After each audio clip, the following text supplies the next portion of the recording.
नमस्कार, मैं हूं प्रदीप मौर्य। आप देख रहे हैं न्यूज 7 भारत। आज इस न्यूज रिपोर्ट के माध्यम से हम जानेंगे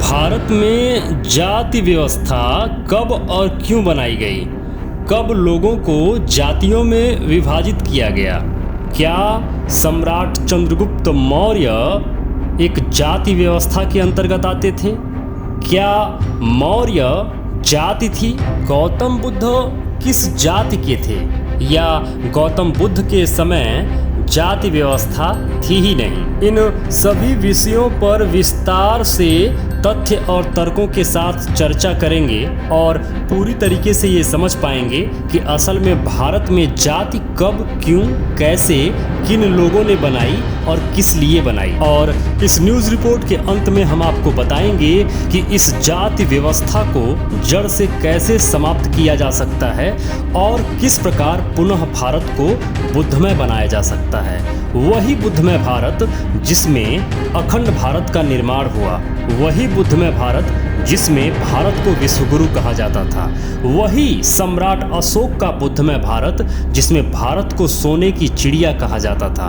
तो इस न्यूज़ रिपोर्ट को अंत तक जरूर देखिएगा, इन सभी विषयों से आप परिचित हो पाएंगे। भारतीय समाज में एक मान्यता बैठ गई है या बैठा दी गई है कि जाति व्यवस्था बहुत पुरानी है, जबकि साक्ष्य इसके विपरीत हैं। ज्ञात इतिहास काल से लेकर 8वीं शताब्दी तक दो प्रकार के नामों का मिलना होता है। एक ग्रुप विद्वान वर्गों का है, उस नाम के साथ कोई पुरानी पहचान वाली वंश नाम नहीं मिलता है, जैसे चारवाक, आलार कलाम, पूरन कश्यप, अजीत केशकंबली, मोखली गोसाल, निगंठनाथपुत्त, संजय बेलीपुत्त, सारीपुत्त, कच्चान, मुगलियन अन्य।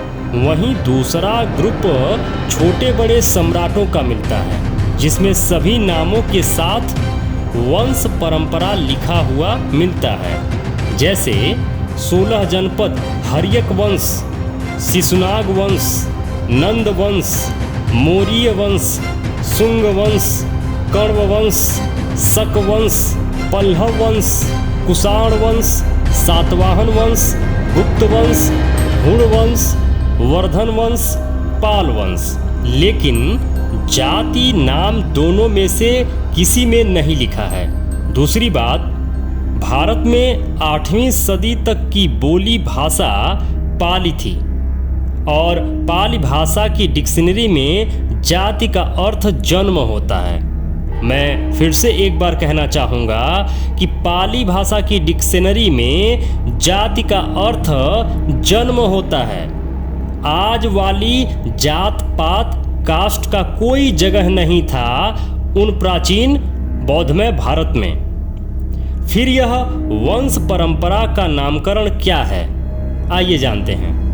शासन प्रणाली का दो ही मार्ग है, एक राजतंत्र और दूसरा लोकतंत्र। राजतंत्र यानी पीढ़ी दर पीढ़ी सत्ता, यानी परिवार के कोई भी राजा बन सकते हैं। फिर तो राजा का नाम हमेशा बदलते रहेगा और राजा का नाम बदलने से उस राज के लोग या पड़ोसी देश के लोगों में राजा के बदलाव को लेकर भ्रम की स्थिति बनता रहेगा।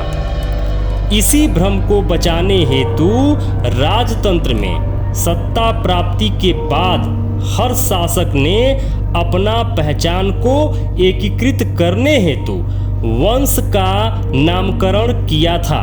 राज खत्म, वंश खत्म। आप समझ पा रहे होंगे। जैसे ही राज्य समाप्त होगा उस वंश का, वैसे ही वंश समाप्त हो जाएगा। राज खत्म, वंश खत्म। सम्राट अशोक ने अपने शिलालेख पर एक नाम ब्राह्मण अंकित करवाया है, जो जाति नाम नहीं बल्कि वर्ग समूह का नाम है। पाली भाषा में ब्राह्मण का अर्थ विद्वान होता है। आप समझ लीजिए, पाली भाषा में बाम्हण का अर्थ विद्वान होता है। यह अलग बात है कि 8वीं शताब्दी बाद जब जाति वर्ण बनाने वाला पाखंडी समूह पैदा हुआ तो उसने अपना जाति नाम उसी बाम्हण शब्द का संस्कारित नाम ब्राह्मण कर लिया। पाखंडियों ने जब यह जाना कि इस पूरे समाज में, इस पूरे देश में विद्वान किनको कहा जाता है और विद्वान लोगों के लिए कौन सा शब्द प्रयोग में होता है या आता है, तो उन बहरूपियों ने अपना नाम ब्राह्मण कर लिया। अब यह भी जानने वाली बात है कि लोकतंत्र में भी राजनीतिक पार्टी पहचान हेतु नामकरण करती है। नेता बदलते रहेंगे लेकिन उस विचारधारा की पार्टी का नाम वही रहेगा। तो इन सभी तथ्यों और तर्कों के साथ यह बात तो समझ में आपको आ ही गई होगी कि प्राचीन काल से लेकर 8वीं शताब्दी तक भारत में जाति और वर्ण व्यवस्था नहीं थी। 8वीं शताब्दी के बाद जाति और वर्ण व्यवस्था बनाई गई। और रही बात मौर्य के जाति होने की, तो मौर्य कोई जाति नहीं है, मौर्य एक राजवंश है। मौर्य एक पहचान है उस राजवंश का, जिन्हें मौर्य कहा जाता है। मौर्य इसलिए कहा जाता है कि प्रथम मौर्य गणराज्य जो था वह वहाँ पाए जाने वाले अधिकतम मोरों की वजह से उन्हें मौर्य कहा जाता था, तो जिसे मौर्य गणराज्य कहा जाने लगा। उसी मौर्य से मौर्य राजवंश बन गया। तो मौर्य या मौर्य कोई जाति नहीं है, एक राजवंश की पहचान है। अब हमें, आपको और भारत के प्रत्येक मूल निवासियों को यह समझना होगा कि असल में भारत में जब तक यह जाति व्यवस्था समाप्त कर सभी खुद को पुनः या फिर से बौद्ध नहीं बनाएंगे, तब तक यह बंदरबाट चलता रहेगा, तब तक भारत के मूल निवासियों पे शोषण चलता रहेगा। क्योंकि पाखंडियों के द्वारा बनाया गया यह जाति का भ्रम जाल, जिसमें भारत के मूल निवासी आपस में बट गए हैं और बटने के कारण यह अपने आप को ऊंचा और नीचा साबित करके आपस में ही लड़ते रहते हैं, जिससे बहुत ही कम मात्रा में बैठे इस देश के पाखंडी मूल निवासियों के बटकर अलग अलग हो जाने का लाभ उठाते रहते हैं। लोग झूठ बोलते हैं कि अंग्रेजों ने कहा था कि फूट डालो शासन करो, फूट डालो राज करो। यह कार्य अंग्रेजों का नहीं था, यह कार्य बहुत पहले ही भारत में घटित हो चुका था। यह दुष्कर्म बहुत पहले ही 8वीं शताब्दी के बाद से पाखंडियों ने करना शुरू कर दिया था।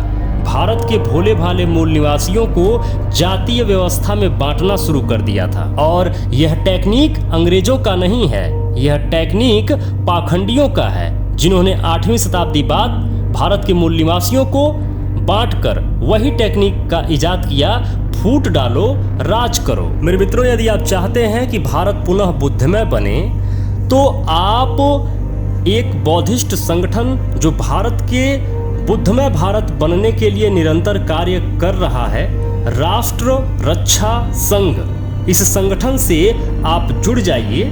संगठन से जुड़ने का जो लिंक है वह डिस्क्रिप्शन में डाल दिया गया है। लिंक पर क्लिक करके आप संगठन से जुड़ सकते हैं। मिशन बुद्धमय भारत के लिए, मिशन अखंड भारत के लिए, मिशन विश्व गुरु भारत के लिए, इस राष्ट्र की उन्नति के लिए, पुनः उस बुद्धमय भारत के निर्माण के लिए आप इस संगठन से जरूर जुड़ें। संगठन का नाम है राष्ट्र रक्षा संघ और इसको संक्षेप में कहा जाता है RRS।